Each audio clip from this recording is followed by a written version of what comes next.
I am Andrew Sloan, and I am Upward Bound. I'm a wanderer, and I am upward bound. My name is Amira Stevens, and I am upward bound. My name is Doris Snow, and I am upward bound. I made a decision to break free from tradition and expectation, and armed with my education, I've lived a life doing what I love. Education got me an agent. Education got me my first job. Education put me on the cover of magazines. Education did that. Yeah, it helped me. It helped me a lot. Before coming to the upper bar, I wasn't able to speak in front of people. When coming to the upper bar, and I take the public speaking class, and that I feel like it gives me the confidence that I didn't have before. Upward Bound is a signature program. It is the oldest of the trio programs. It got started in 1965, the same time Head Start did. Essentially, what Upward Bound did and does is provide for other people's children middle-class experiences. That's all. Nothing magical. No silver bullet. Just, as we used to say in French history, bourgeois experiences. That's all. The same thing that every PhD in this room has provided to their son or daughter and will provide to their grandchildren. That's all it does. Information, exposure, encouragement, love, confidence, skills. That's all it does. Shows them a different way, a different path, gives them a picture of who they are, what they can be. That's all it is. And what happens? They respond and they go and they grow.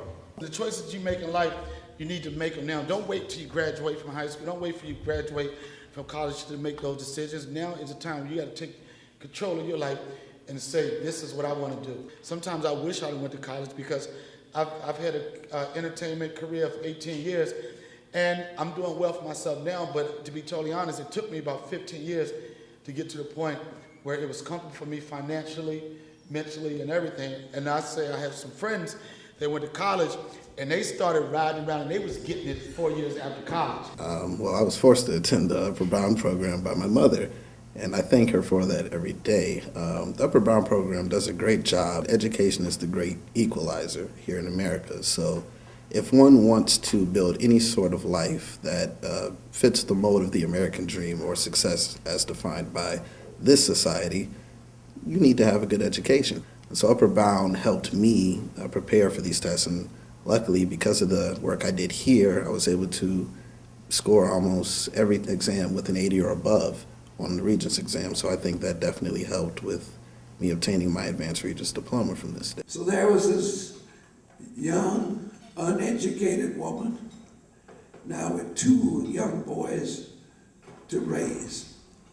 And so she sent for her mother in Georgia and brought her up so the mother could raise Carl and I while she was out on the job. And so it was in that environment that she always said to me and my brother, get a high school diploma.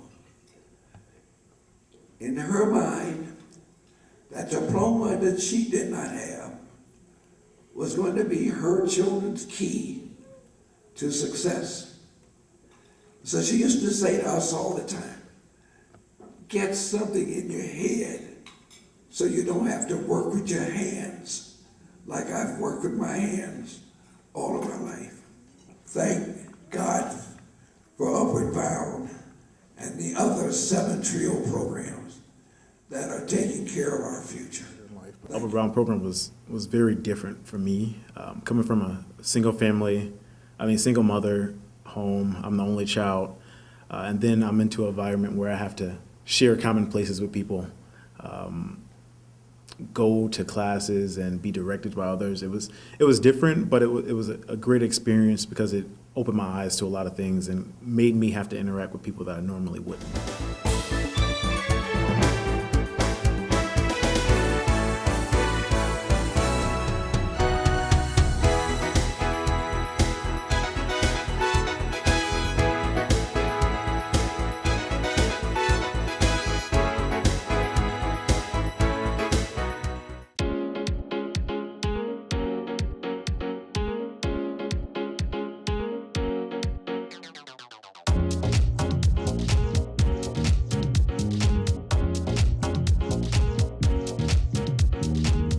Good evening, ladies and gentlemen. My name is Joe Major, and I will be your host this evening for the 2017 Buffalo State Upward Bound Awards Banquet. Tonight, we're going to recognize these young people for going through this program, and what they've achieved this summer. And parents, you'll actually find out what they've done for the past 2 months. You'll see that they'll follow in the footsteps of Upward Bound graduates such as Georgetown University coach Patrick Ewing, Emmy and Oscar-nominated actress Angela Bassett, and media mogul Oprah Winfrey. Now, I've been involved in Upward Bound for a little over a decade, but this year is very special to me because it has to do with family. My grandniece, for the first time, she's going into be a freshman in high school, and this is her first year in completing the Upward Bound. So Jayla, we're watching you, and I'm embarrassing you right now. Now, I know what you're thinking. How can someone this young looking have a grandniece? But yet I do. Good genes. It's also something that is, for me, and I'm sure for you as well as our director, Don Patterson, something that's very special, and that's our keynote speaker. He was a civil rights activist, a statesman, and he just happened to go to my university, Howard University. So, Ambassador Andrew Young, thank you. So without further ado, I'd like to bring up the president of Buffalo State College, Catherine Conway Turner.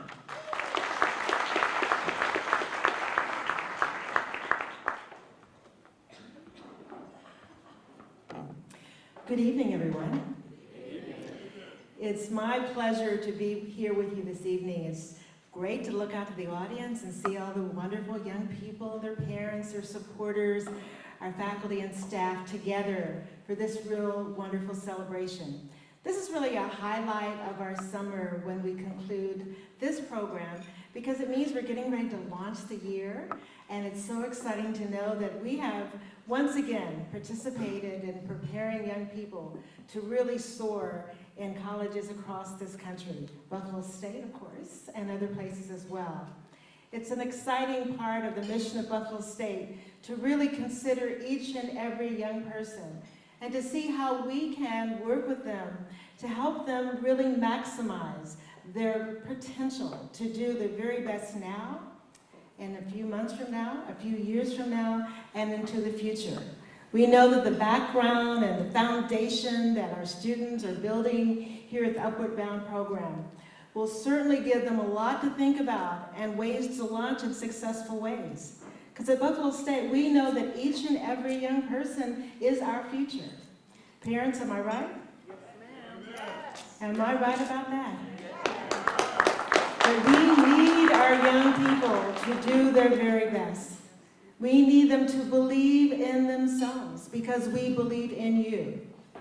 That we know that you have in you greatness, and that the greatness comes in all kinds of packages and from every kind of background and from every kind of household. And we know that what you need to do is find out what is your passion. And one of the things that we do at Upward Bound is that we help you look within yourself and to recognize the greatness within.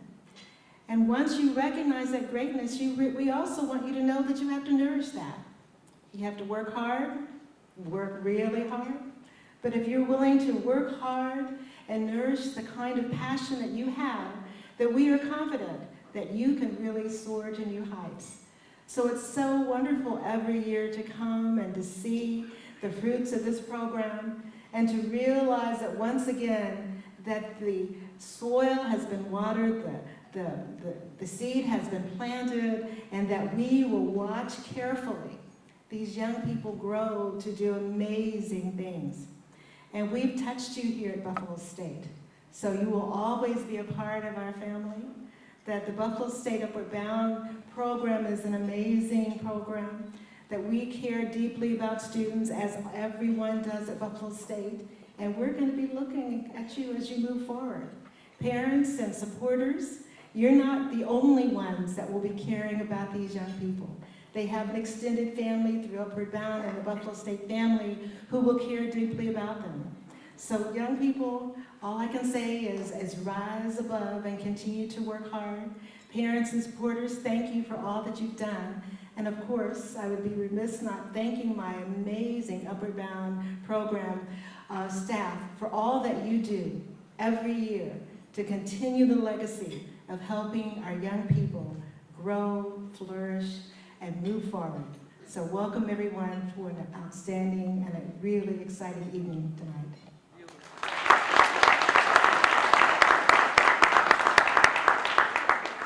I'm not sure if you know this, but the Upward Bound program, not only here at Buffalo State, but across the country, is funded by the federal government. And it's always tenuous, depending on what administration is in power. But we just found out that the Upward Bound program has been funded for 5 more years. So let's give a round of applause.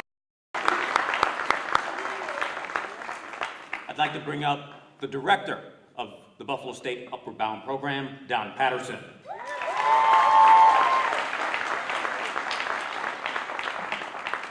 Thank you very much. Good evening, Ambassador Young, President Conway Turner, Dr. Alvin Turner, Dr. Hal Payne, Deputy Speaker Arthur O. Eve, our 2015 Hal D. Payne Lifetime Achievement Award winner is here. Give him a round of applause.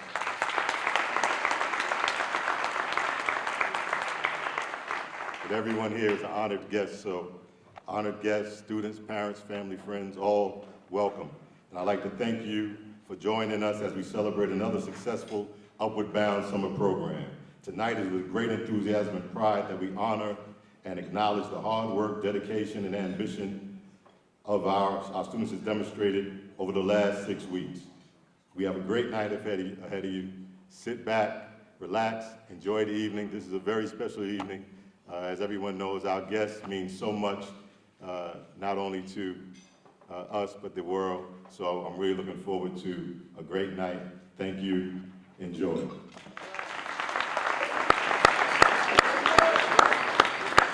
And I'm always proud of the Upward Bound program at this moment. And today I am especially proud to be asked to introduce our speaker, who will be this year's winner of the Hal D. Payne Lifetime Service Award, who is one of the great men of our time. Yes.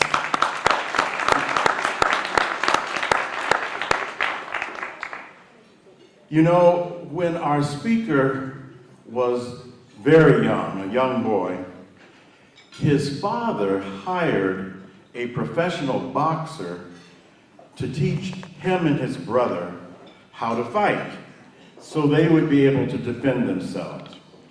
And I think that must be part of Don Patterson's secret. I think there's a connection between our speaker and Director Patterson, because as you know, Director Patterson is a great boxer. And yes.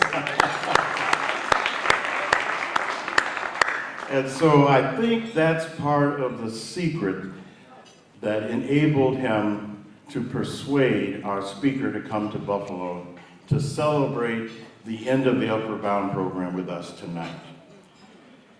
He started out as a pastor in Marion, Alabama, where he met his wife, Jean. They got a chance to go to New York, where he had a cushy job with the National Council of Churches. He had a program on CBS. They were living the life, but his wife knew he had been raised to be a fighter. And she knew that there were still a lot of problems going on in the South. She knew that members of their family had been dispossessed of property and businesses in the dark of night by the Ku Klux Klan. And she felt that our speaker was too good a fighter to just sit comfortably in New York City. So she persuaded him to go back to Alabama, to join the Southern Christian Leadership Conference, and to become executive director of that group and the principal lieutenant and ally of the great Dr. Martin Luther King, Jr.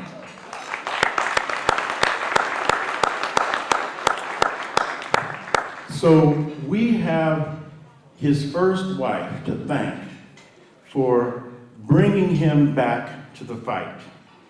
And it was a fight that changed America and made it possible for our students to be here today. I remember celebrating the 25th anniversary of the death of Martin Luther King at the Washington Cathedral. Many of you probably don't remember that before he was assassinated, the last Sunday sermon that Martin Luther King gave was at the Washington Cathedral. And 25 years later, the cathedral invited our speaker to come back to acknowledge the great contribution that he, together with Dr. King, had made to this country. And at the time, he said that the most lasting monument of the civil rights movement that he was part of was the movement for educational opportunity in this country. And I'm so proud that Upward Bound is part of that legacy. After his service with Dr. King, President Jimmy Carter appointed our speaker to become the United States Ambassador to the United Nations. He was the first African American to hold that position. And after service in the United Nations, in 1981, he was urged by Dr. King's wife, Coretta Scott King, to run for mayor of the city of Atlanta. And as mayor of the city of Atlanta, he brought white and black, businessmen and non-businessmen and women together to create the great city that Atlanta has become. And I think the capstone of his career in Atlanta was the bringing to Atlanta the Summer Olympics in 1996. At that point, the whole world could see the change that our speaker had made, not only in Atlanta, but in this country, through his willingness to work together with all people to make that city and this country the best it could possibly be. He possesses the Presidential Medal of Freedom, France's Legion of Honor, the NAACP Spring Arm Medal. He has more than 45 honorary degrees. There is a school at Georgia State University named after him. There is a boulevard as part of Centennial Olympic Park in Atlanta named after him.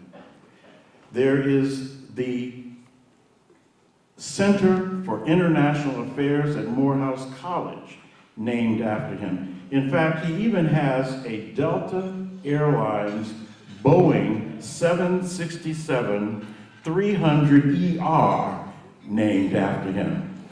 Now, how would you like to have a plane named after you?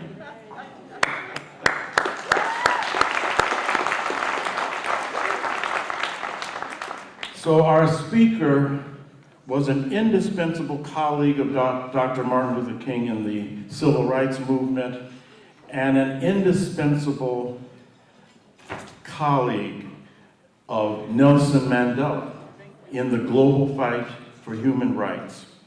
He is a great man who history recognizes and will always remember. He changed our country, and he changed the world. Please stand and welcome Ambassador Andrew Young.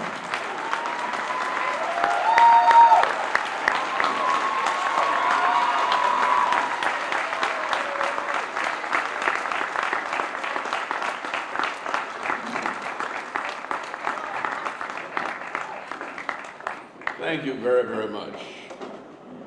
It was a wonderful introduction. This has been a wonderful afternoon and evening here in Buffalo. And I'm going to try to make the world make sense to you in 15 minutes.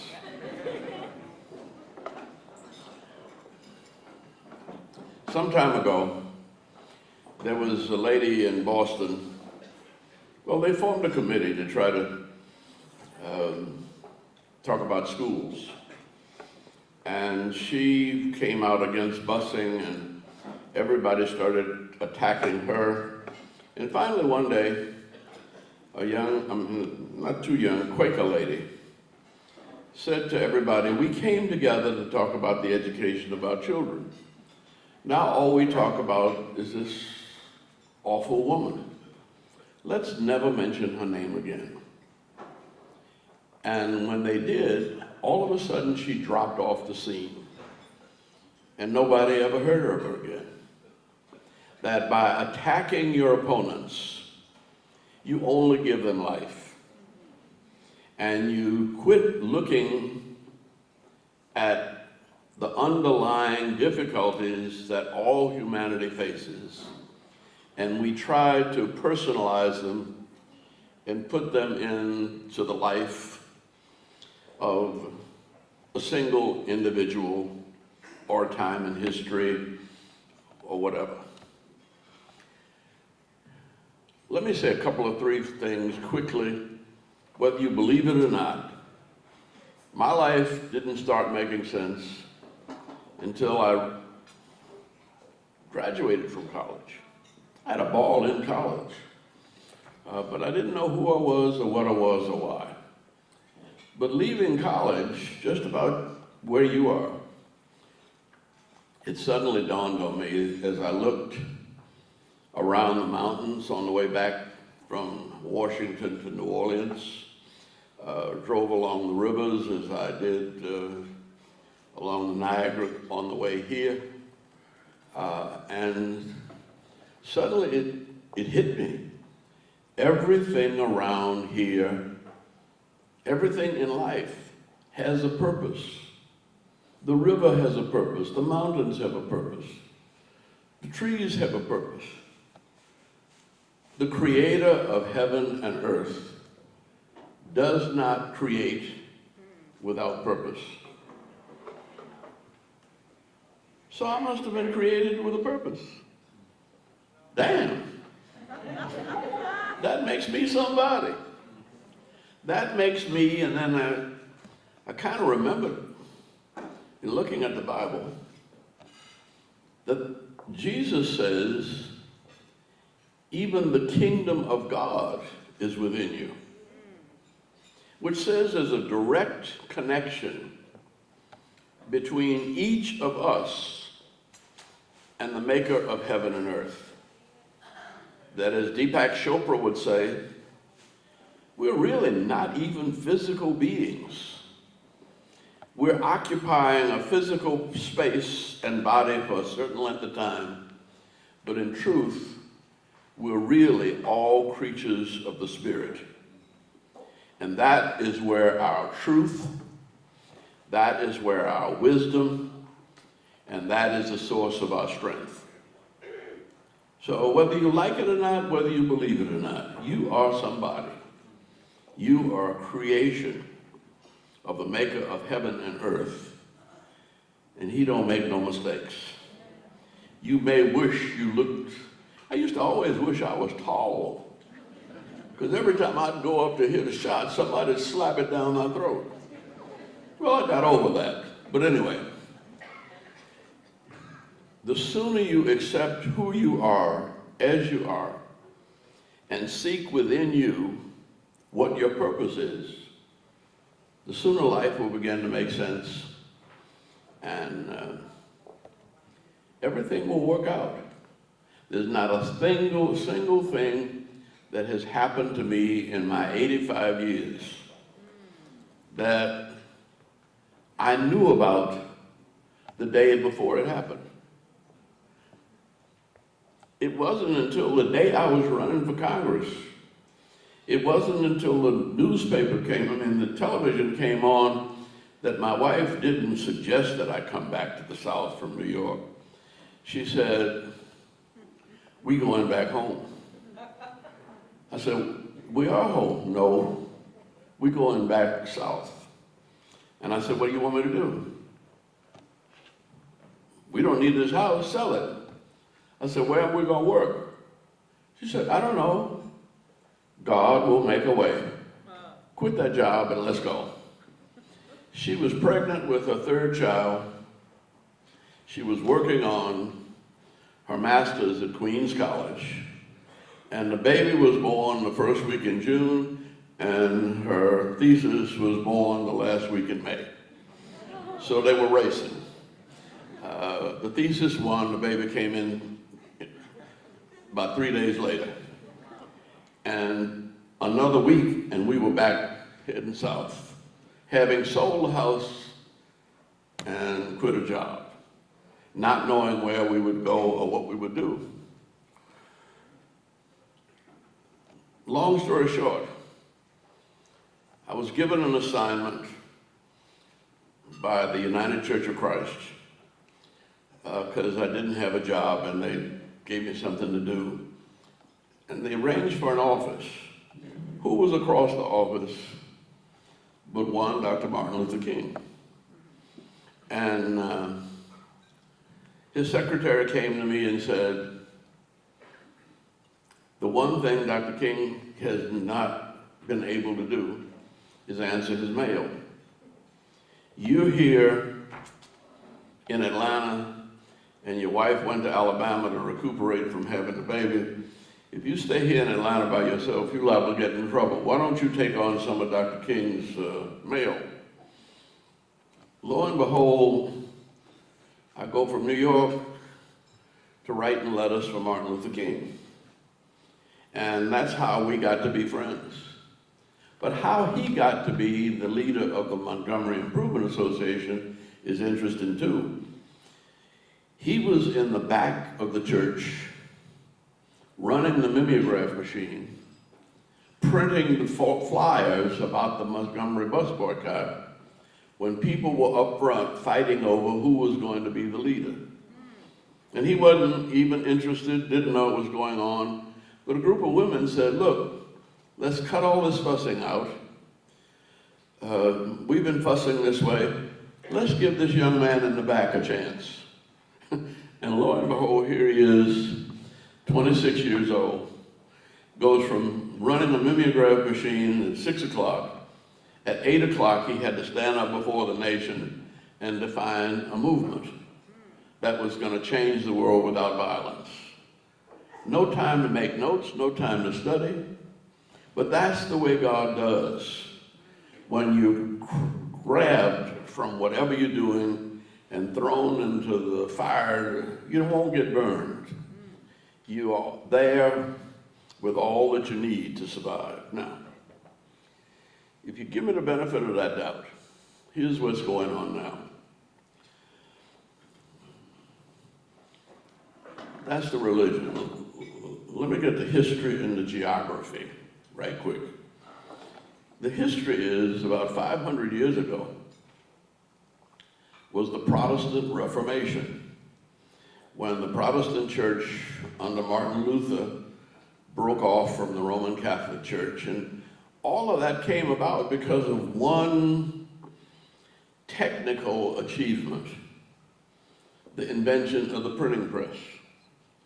And the invention of the printing press disturbed the world so much that the church split, that people, when the Bible was printed in England, in English, the King James Version, which we still use from 1611, the Baptists didn't like the way the Episcopalians read it. The Congregationalists didn't like them. The Methodists broke off from them, and everybody went their own way. And lo and behold, because of the printing press, all of these different religious groups ended up coming to the United States and founding a great nation, built around a combination of a search for religious freedom and an opportunity to live your own life according to how you felt you were created by the living God. Now, that was somewhere around 1492. It took us almost 500 years to get the world straight and balanced again. It was really not until after the Second World War in 1944 that we began to get the world back together. 2 world wars and 100-year war in in Europe, colonization of Africa. All of that happened during that period, mainly because of the printing press. Now, if you think the printing press can upset the world, how much do you think these damn things are going to do? Everybody got one, don't you? No. Okay. When I became mayor in 1981, we had 4 floors in City Hall that were rooms about this size. Each one of them was filled with a bank of mainframe computers to do the city's business. We went from that to everybody having a little, thing on their desk. And now we have almost as much capacity in our pockets as the whole city had just in 1980. Now, that is what the trouble is. Things are happening so fast that nobody can make sense of them. Everybody's confused, but they're not confused for bad reasons. They're confused because the rate of social change is so fast that they're scared. And when people get scared, they look for quick answers and simple solutions, which do not exist. But in the last election, people accepted quick answers and simple solutions. They elected a president who would give them a quick answer to everything. Only thing is, the answer isn't related to either history or geography. Now, whether you like it or not, we are part of a world that we do not control, but which God has given us the power and the wisdom to manage it under His guidance and inspiration. But it takes a long time for any of us to change our minds or to grow. And things don't happen easily. But that is what the struggle of life is. Now, whether you know it or not, you got the whole world in this room practically. And we used to sing a song when I was growing up, he's got the whole world in his hands.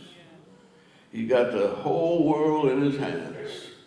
He's got you and me, brother, and you and me, sister, in his hands. He's got the whole world in his hands. We got the whole world in the hand of God in the midst of us at this moment. And the events that are on the television today don't fit with either history or geography. I happen to know a little bit about Korea because I was on my way to the war in Korea when I was graduating from college, and my arm was broken, so I didn't get to go. But I was always a little guilty about not going, and I realized that the Presbyterians missionaries had done most of the education of Koreans. And what became the North Koreans, well, this young man's great-grandfather was educated by Presbyterian missionaries.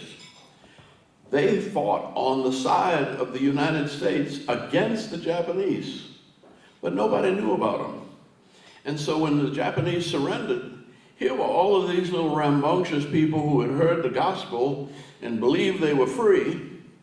And not only did they not want to listen to the Japanese, they didn't want these Americans coming in telling them what to do. And the Americans didn't know who they were or why they were. So they rushed them on over to China and got them out of there. They were troublemakers. The Japanese, once they surrendered, were easier to deal with. Mao Zedong was just trying to get settled in China. And he wanted to find out, wanted some assurance that the United States was not going to let a general by the name of MacArthur invade China through Korea. And when nobody would talk to him, he sent all of these Koreans up into the north, along with 1 million Chinese. And we had over 50,000 Americans killed and hundreds of thousands of Koreans killed. But we have a way of demonizing our enemies. And so we think they're crazy and they're wild, they don't, but it just happened when I was thinking about this. I looked up, and there on my television set, and maybe yours too, is Samsung. Samsung is Korean. If they make they make television sets good enough for all of us to stop by an American television sets to buy them, you cannot dismiss them as fools. You have to show them some respect. And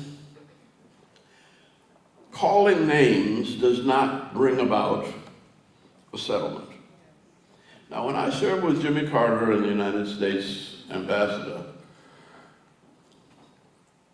we went a whole 4-year term with no American being killed in battle and no American killing anybody in battle for 4 years all over the world. And we made peace in Panama. We made peace between Israel and Egypt. We made peace in Southern Africa. And we even made peace with the Russians. The president was saying not many presidents could get a resolution through the United Nations without a Russian and a Chinese veto. I did that for 3 years. I never had a Chinese veto. I never had a Russian veto. Why? I played tennis once a month with the Russian ambassador and his wife. And my wife played with him, and I played with Mrs. Troinovsky, and we always split sets. And so we played diplomatic doubles. We never talked politics, but we learned to respect each other. The Chinese had never been in the United Nations. When they came to the United Nations, nobody knew the Chinese. They didn't know what to talk about them. They had been the yellow peril. And these sophisticated, educated, I might say European educated diplomats for the most part, didn't know anything about China. And so they started talking about Chinese food. And the foreign minister got mad, as did my wife. And she walked off and just turned her back on the whole conversation and sat in the corner. Lo and behold, the foreign minister from China goes over and sits with her. They're talking about Chinese food. And he goes to her and he says, "Where you find good Georgia food?" And she says, "Only at my house when you come into dinner." Well, lo and behold, we have the Chinese, the whole operation comes to dinner. And once we sat around the table, my wife said, "How are you gonna get Georgia food in New York?" She said, "It won't be Georgia, it'll be Alabama. My mother is driving up and she's gonna cook it." Well, the UN ambassador lives in the Waldorf Astoria, so here's my mother-in-law down in the kitchen with two big stoves, frying chicken, cooking peas, pulling greens from her garden that she brought up from her garden, corn on the cob, and some slow-smoked ribs that she also had frozen and brought up, drove up in a freezer chest. And by the time she got through laying that all out, and I realized that in the UN you got to have something to drink. So I called a friend of mine, he said, "Give them mint juleps." Well, it tastes like iced tea, but it really is strong bourbon with a little sugar and lemon in it. And by the time they had a couple of mint juleps and ate all of those ribs and all of that fried chicken and all of those beans and things like that, I never had a veto from the Chinese either. But more important, we sat down on the floor in the living room of the Waldorf Astoria, and we talked about their experiences in American schools. Every single member of the Chinese delegation had gone to some school in the United States of America. They knew almost everything about us, and we didn't know anything about them. But they had shown us the respect of trying to understand our culture and our ways and how they were going to relate to us. And unfortunately, we did not do the same with them. Now, that's not true for you. And that's why you have an opportunity. It really is very simple to have peace on earth and prosperity for all God's children.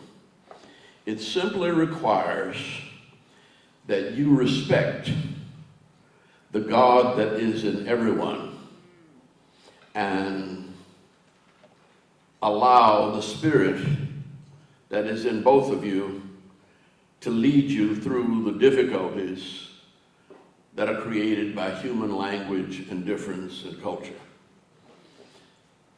There's one little story that I learned from my wife that when we first went to Georgia,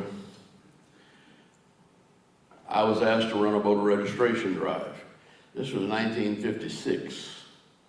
That's a long time ago, and the South wasn't like it is now. But I didn't know any better. I said, sure. And coming back into town, we turned a corner, and there were about 200 people in sheets with pointed hats. And I said, oh, Lord, I ain't been here 3 months yet, and we got to deal with the Klan. But I had studied theology, and I said, the way you deal with people who are different is from a position of strength. So I said to Jean, look, we're here with this little baby in this flapjack house, one match, and we go up and smoke. I don't want to run, but I don't want to stay here defenseless. So if the Klan comes here, I want you to sit in the window with the rifle, and I'll go down and talk to them. And with you with the rifle on the one I'm talking to, he's got to respect me, and we might be able to talk together, negotiate from a position of strength. That's the American way, and that's what I've been taught. She said, I can't do that. I said, you can't what? She said, I can't hold a gun. I said, you shoot all the time. You know, you shoot skeets, you shoot cans. She said, yes, but I'll never point a gun at a human being. I said, damn, woman, that's the Ku Klux Klan. They gonna point something at us. She said, yeah, that's the Ku Klux Klan, and you're supposed to be a preacher. I said, what's that got to do with it? She said, if you ever forget that under that sheet is the heart of a child of God, you ain't got no business preaching. I said, oh, Lord have mercy, what kind of crazy woman did I marry? And she said, look, if you don't believe it, you need to leave it. I said, you are hard-hearted Hannah. And I said, we got a baby up there, 3 months old. What's gonna happen, you know, to her? She said, I don't know what's gonna happen to any of us. And I said, aren't you worried? She said, no. She said, don't you preach about the cross and the resurrection? I said, what's that got to do with it? She said, you can't just preach it. You got to live it. This done married a crazy woman. But she said, you got to come up with another solution. And so I stopped then to think. I'd been reacting emotionally till then, but then I stopped to think. And I called the mayor who ran the local hardware store. And I told him about the Klan down the street. And he said, come on down here for a minute and maybe we can do something about it. So I drive down just a few blocks to the mayor's hardware store. He calls the president of Sunnyland Packing Company and Flowers Bakery and gets them on the phone. They agree that the Klan has the right to have a meeting in the town, but they don't have the right to harass the citizens who are having a voter registration drive. So when the two largest employers and richest men in town called the sheriff and said, you have to protect the Klan's right to have a meeting on the square, but you have to protect our citizens' right to have a voter registration drive. I realized the last important lesson, that it's not the politics that controls our lives, it's the economics. And the golden rule probably is still true. He who has the gold makes the rule. So part of your education and part of your lifestyle and part of the evolution of your spirit is learning to discipline yourself so that you never get mad, you get smart. And that you never turn your back and show disrespect to any other human being. And it doesn't matter what color, what age, what language, what culture, that in each and every human being is the same thing that's in you. That is the Spirit of the living God. Cherish it, listen to it, be led by it, and God will lead you to change this world and make it what it ought to be.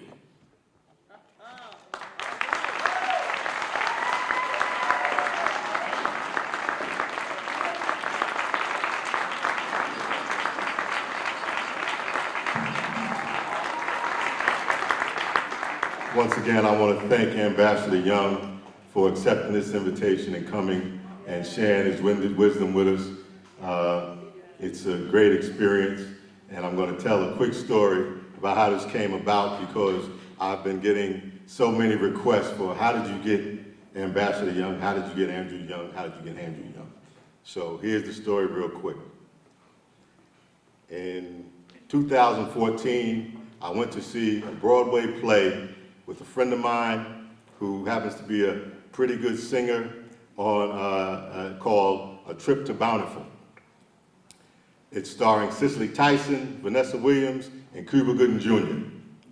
I had pretty good seats. I was, down a little bit. The play goes on, there's intermission. So I walk out, and I'm coming back in, and I look over, and I see a man standing up, and I recognize the man, and to me, he was truly a giant and one of my heroes. By this time in my life, I had read An Easy Burden, which I recommend that all of you read, where Andrew Young, you'll read a lot about his life, a lot about the movement, and like I said, when I see him rise up, to me, he was a giant. I said to my friend, that's Andrew Young. And I wanted to just go over there, but people were coming, the intermission was coming back, and I was like, oh man. And I thought about what he meant to this country and the world, and as I said earlier, to me, he's one of the greatest men that has ever lived, and that band of warriors who took up the banner of civil rights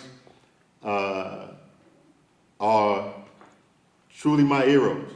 And the organization, the Civil Rights Organization, was founded to fight racism, war, and poverty. What they call the triple evils of America. And truly, it was a war where your life was in danger. Your life, not only in danger, we know the history, and we know that many people died. Some who we know, well, obviously we know Dr. King died. We know Medgar Evers died. We know Malcolm X died. And many others who we don't know, and probably a lot of bodies that we've never even found and never will find. But they deserve our thanks and our love and respect too, because there was a price that was paid for us to be here. There was a price that was paid for me to get an education, you to get an education, for people to respect our common humanity, regardless of what we look like, where we come from, who we pray to, etc. So I digressed a little bit, but anyway. I said, okay, as soon as this play is over, I'm going to run back and catch Ambassador Andrew Young. The play was over. I ran back, and I didn't see him. I said, oh man, I missed him. Missed an opportunity to shake his hand and thank him. And we left the play. And my friend said, you know what? She said, I really feel terrible if I don't try to meet Miss Cicely Tyson. She said, let's go back. I said, okay. And it just so happened, some of the people who were working there had recognized my friend and said, oh man, we came down to get you, but you were gone. She said, well, I would like to see Miss Cicely Tyson. I said, okay. Well, they took us back in the green room. We were in the green room for about 20 minutes, and they came back and they said, you know, Miss Tyson is really tired, and she can't see anybody else, but she sent you these playbills with her signature. And she said, when you come back, let us know early, and she'll see you. So I, okay, you know, well, that's great, you know, great opportunity. We walk out, and I'm going to use a quote that I heard, that I got from Ambassador Young. He said, coincidence is God's way of working anonymously. I walked out, and who did I bump into? Ambassador Young. Wow. And I walked up, introduced myself, shook his hand, thanked him, and I said, would you mind taking a picture? And he said, yeah, I'll take a picture with you if you help us across this street. My first assignment in the movement, I said, okay. We went across the street and he said, well, we're getting ready to get something to eat. You want to join us? I said, wow. Dinner with Andrew Young. For the next 2 hours, I got to share a meal with Ambassador Young and his people, with me and my friend. He picked up the tab. We had great conversation. I had asked him questions about education, and that's when I found out that he had a whole foundation dedicated to the same mission of TRIO. access to education, no matter where you're from, your socioeconomic status, what you look like, whether you have a disability or not. That was his mission, a continuation of what civil rights is all about, a continuation of fighting the war on poverty. So from there, we had Arnold Mitchum as our speaker before that, who he was aware of who Arnold Mitchum was, and I told him about the award. And I said, I'd like to nominate you for it if you be willing to come. He said, well, give me a call. And we parted ways, and I know it was late that night. The first thing in the morning, I know I called my father. Daddy, guess who I had dinner with last night? Called my sister, LaVon, guess who I had dinner with last night? I was excited. I called his office probably that week, tried to arrange it. His schedule, as everyone knows, is pretty tight. He couldn't make it. But that next year, we had Lou Stokes. As many of you were here for that. And as you know, he's the godfather of Trio. Hal Payne was his chief of staff. Him, along with Shirley Chisholm, were the major force behind funding Trio. She was on the Appropriations Committee, and Lou was on the Budgets and Authorization Committee. And because of people like Hal Payne, Arnold Mitchum, Paul Spraggins, he found out about Trio and was the main force in Congress to get the money. After he came to the banquet, everyone knows that was another great day. He's an iconic legislator. And he said, well, when you're in DC, give me a call. We'll hang out, we'll go to lunch. I went to DC, called him up. He said, okay, where you at? I said, I'm at such and such hotel. He came and got me. We had a conversation. And one of the questions I asked him, I said, I know that your brother Carl lost the first election. I said, so what was the event or what happened that allowed him to win the second election and allow you to go on to Congress? And he said, well, once Dr. King saw that we could win because we lost by a small margin, he sent his top lieutenant, Andy Young. Andy came to Euclid in 105. They stayed there for a year, and they registered voters throughout the city of Cleveland, throughout the state, and that's why I won and went to Congress. So that's the rest of the story of Andy Young's responsibility for Trio. If he didn't do that, this is all connected. This is a huge movement that we're a part of, and as I heard someone say, you get a job and you wake up one morning and you realize you're a part of a movement. And everybody in here is a part of this movement. You're a part that you do things that you don't know impacts people. Some of you know that I gave you a call because I wasn't able to get all the invites out. So as I thought, I made calls. So I want you to know that each and every one of you, I think about you as my heroes as well, because you're a part of this movement that started back then and continues and is going to continue. And because of the insight of Andrew Young as a young man, what he saw was that the conditions of this country, the circumstances, are unsustainable. The aggressive behavior, the negative behavior, the oppression, those things are unsustainable. We're moving towards the right thing. We're moving towards good. We're moving towards positive outcomes. Keep pushing. Everybody here is a part of it. His life is a tremendous example of what you can do. Just not one person, but all of us together moving in one direction.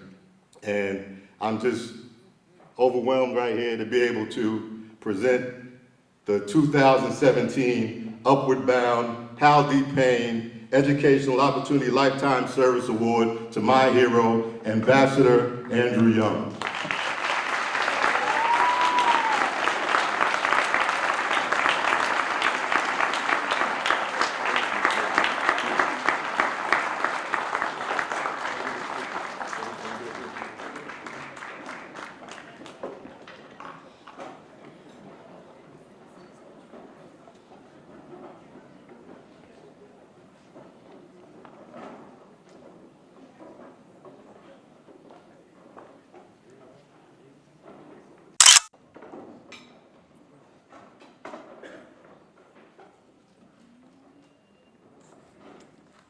Now we have the next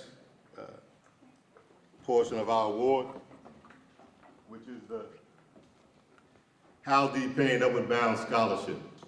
This goes to 2 students who have demonstrated academic excellence and the drive for success.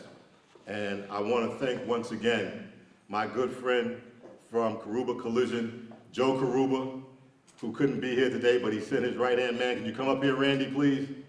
Randy Pinkowski.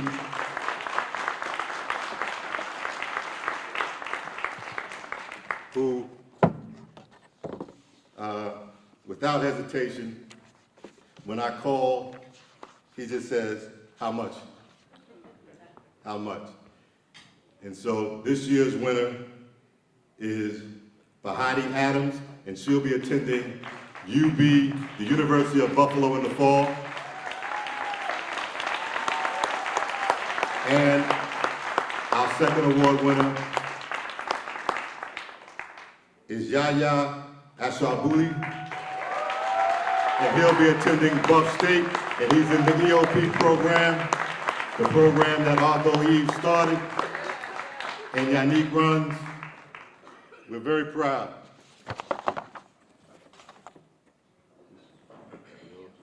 How? We need you in this picture. It's your scholarship.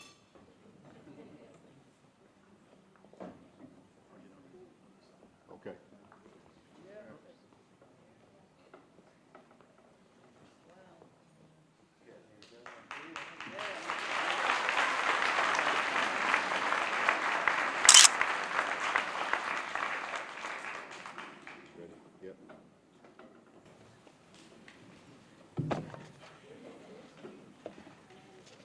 The first award goes to this year's outstanding sophomores, and there's 2 of them. First on this list is Kadaviandre Thomas.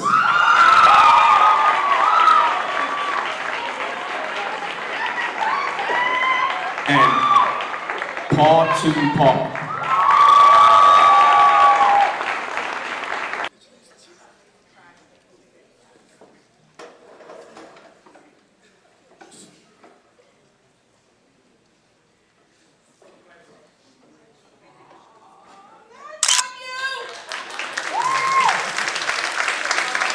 Next up is the Outstanding Junior Award, and this award goes to Mr. Zion Kincaid.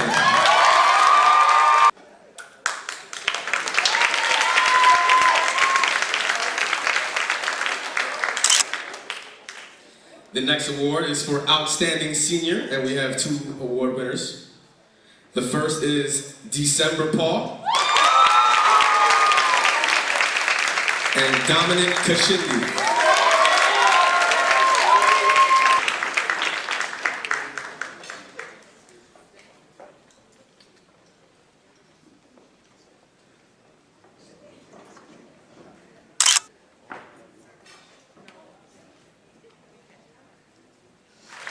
Our next award is for most effort. This award goes to the student who has shown an exceptional amount of effort and determination in all aspects of the program, and we have 2 winners for that. The first is Mr. Ekola and Ms. Prabhati Biswa.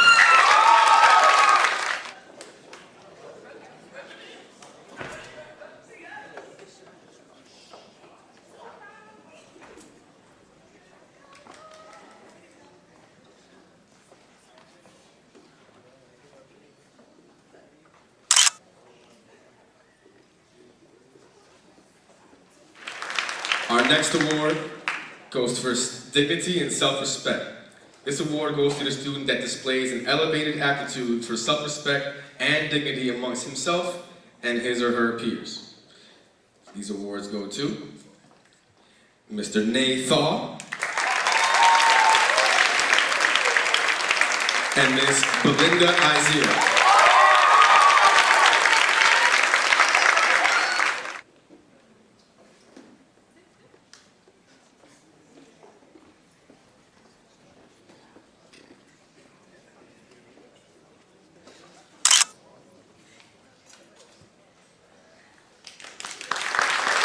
Our Our next award.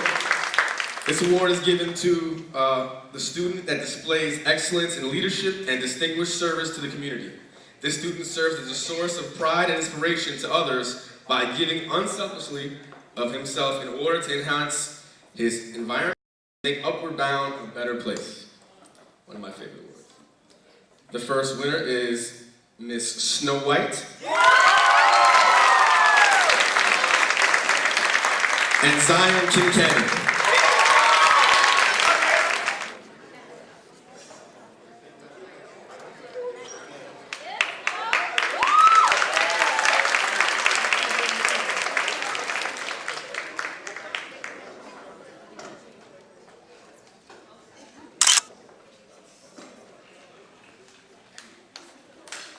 This next award goes to the student that exemplifies strong moral character, believes in virtues such as integrity, courage, fortitude, honesty, and loyalty, and overall displays good behaviors and habits.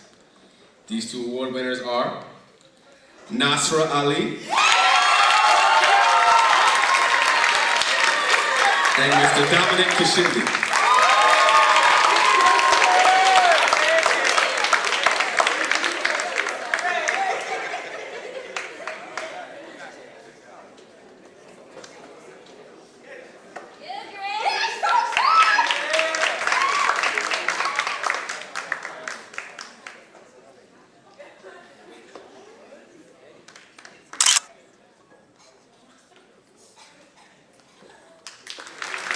Our next award is for citizenship. The purpose of the Citizenship Award is to reward those students who work hard at being good citizens at home, at school, and in the community. They don't complain when there's a job to be done, and they cooperate with teachers and parents at all times. This award goes to Dominic Kashindi and Miet Nay Win.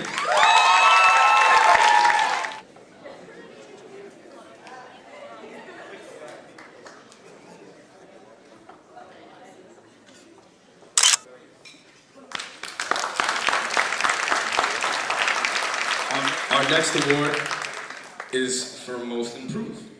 This award goes to the student that has shown the most growth and improvement throughout the entire 6-week summer program. The two winners are Miss Nemo Derir and Miss Masaka Osman.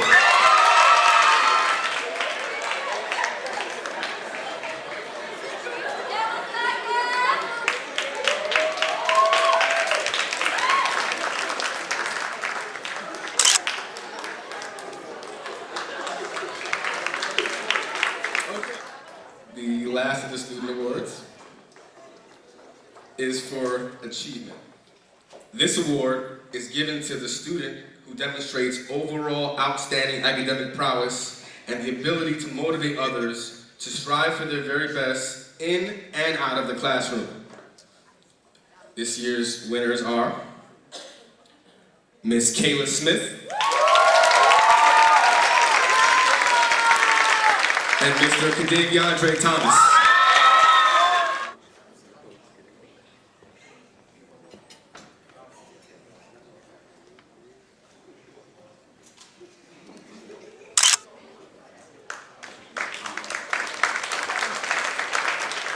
At this time, I'm going to call Ms. Gina Mayo-Hawk to deliver the internship awards. She is our internship coordinator as well as our co-chorus instructor.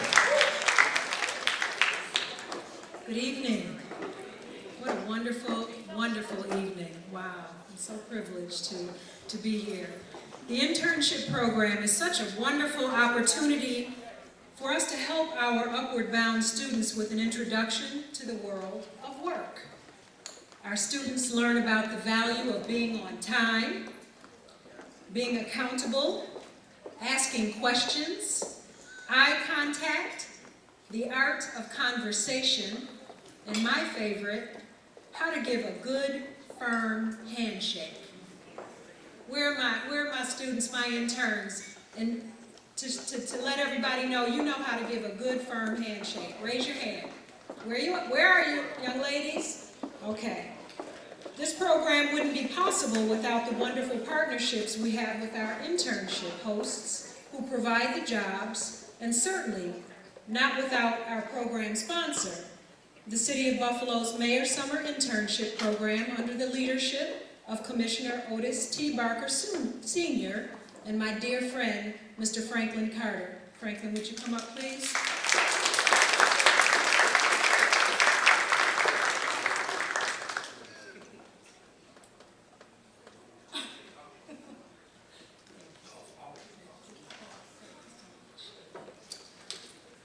We'd like to take a couple moments to acknowledge our host employers and thank them for providing the work, the teachable moments, and the feedback they've given me over the past 6 weeks. The Community Health Center of Buffalo under the leadership of Dr. Lavan Ansari, and there are several people on the team who play a role there, including Ms. Gina Hines, Ms. Shea Mosley, Mrs. Tanya Robinson. Are any of those ladies here right now? Okay, we'll give them their award later. Okay. Another dedicated employer partner near and dear to our hearts is Project Gift, a program for individuals with special needs. Program Director, Ms. Kathy Burgeon, please come up.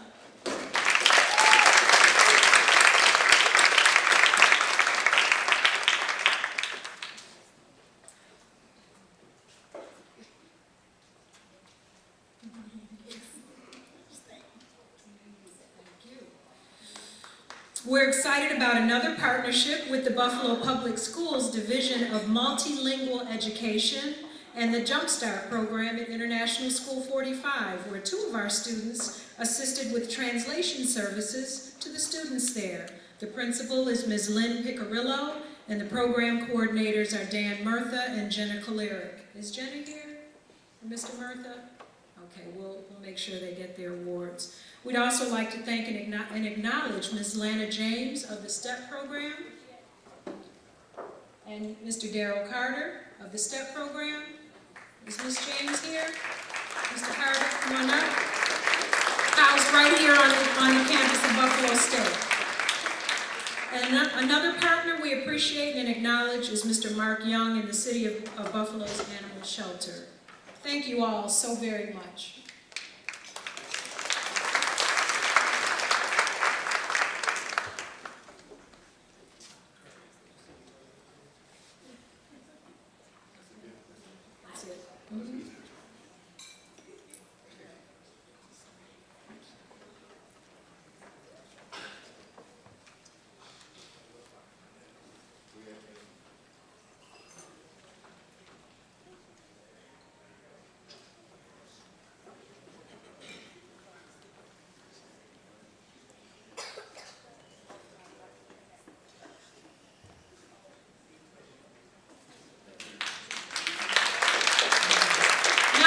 To acknowledge our interns, our student interns.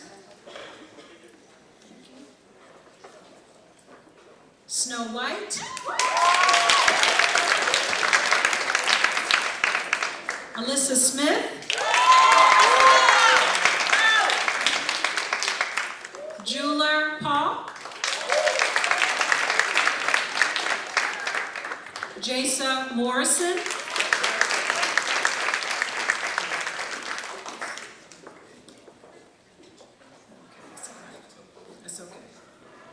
Jessica Kelly, Supo Ung,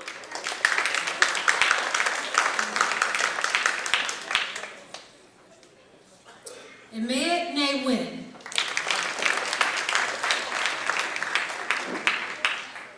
and you all, Mr. Carter was kind enough to bring your last paycheck, well, at least your second last paycheck, so make sure you see me before the end of the evening, okay? I have something that you want. Supo? Okay, Miet? Thank you all for doing a great job.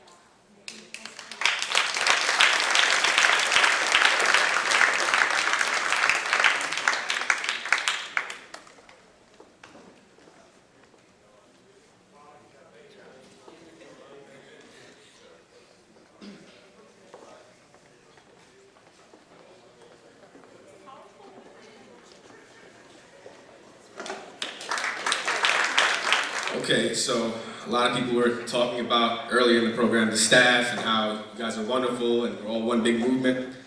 We would not be able to have a successful summer program without the resident assistants that we hire every summer. These resident assistants are the counselors, they're the teachers, they're the parents when the parents aren't around.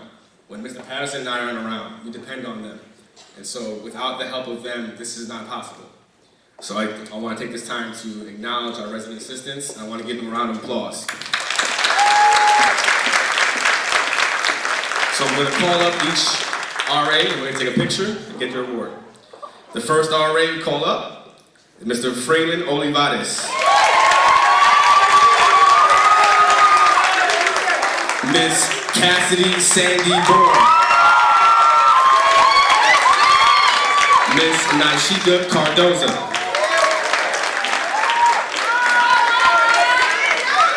Mr. Nathaniel Fitu.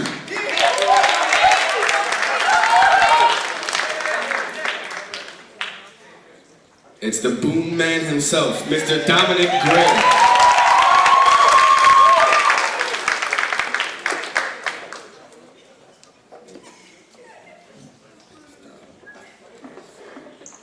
Miss Brianna Lewin. Miss Saul May. Miss Olivia Williams.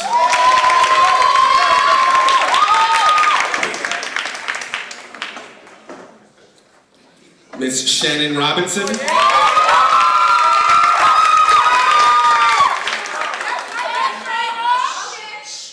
Mr. William Rocky Sanjo. And last but not least, Miss Marlene Santana.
I am Andrew Sloan, and I am upward bound.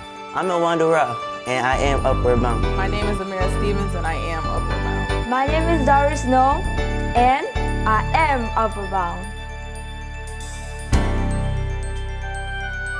I made a decision to break free from tradition and expectation, and armed with my education, I've lived a life doing what I love. Education got me an agent. Education got me my first job. Education put me on the cover of magazines. Education did that. Yeah, it helped me. It helped me a lot. Before coming to the upper bar, I wasn't able to speak in front of people. When coming to the upper bar, and I take the public speaking class, and then I feel like it gives me the confidence that I didn't have before. Upward Bound is a signature program. It is the oldest of the trio programs. It got started in 1965, the same time Head Start did. Essentially, what Upward Bound did and does is provide for other people's children middle-class experiences. That's all. Nothing magical. No silver bullet. Just, as we used to say in French history, bourgeois experiences. That's all. The same thing that every PhD in this room has provided to their son or daughter and will provide to their grandchildren. That's all it does. Information, exposure, encouragement, love, confidence, skills. That's all it does. Shows them a different way, a different path, gives them a picture of who they are, what they can be. That's all it is. And what happens? They respond and they go and they grow. The choices you make in life, you need to make them now. Don't wait till you graduate from high school. Don't wait for you to graduate from college to make those decisions. Now is the time you got to take control of your life and say, this is what I want to do. Sometimes I wish I went to college because I've had an entertainment career for 18 years, and I'm doing well for myself now, but to be totally honest, it took me about 15 years to get to the point where it was comfortable for me financially, mentally, and everything. And I say I have some friends that went to college, and they started riding around, and they was getting it 4 years after college. Well, I was forced to attend the Upward Bound program by my mother, and I thank her for that every day. The Upward Bound program does a great job. Education is the great equalizer here in America. So if one wants to build any sort of life that fits the mold of the American dream or success as defined by this society, you need to have a good education. So Upward Bound helped me prepare for these tests, and luckily, because of the work I did here, I was able to score almost every exam with an 80 or above on the Regents exam. So I think that definitely helped with me obtaining my advanced Regents diploma from this day. So there was this young, uneducated woman, now with 2 young boys to raise. And so she sent for her mother in Georgia and brought her up so the mother could raise Carl and I while she was out on the job. And so it was in that environment that she always said to me and my brother, get a high school diploma. In her mind, that diploma that she did not have was going to be her children's key to success. So she used to say to us all the time, get something in your head so you don't have to work with your hands like I've worked with my hands all of my life. Thank God for Upward Bound and the other 7 trio programs that are taking care of our future. The Upward Bound program was very different for me. Coming from a single mother home, I'm the only child, and then I'm into an environment where I have to share common places with people, go to classes and be directed by others. It was different, but it was a great experience because it opened my eyes to a lot of things and made me have to interact with people that I normally wouldn't.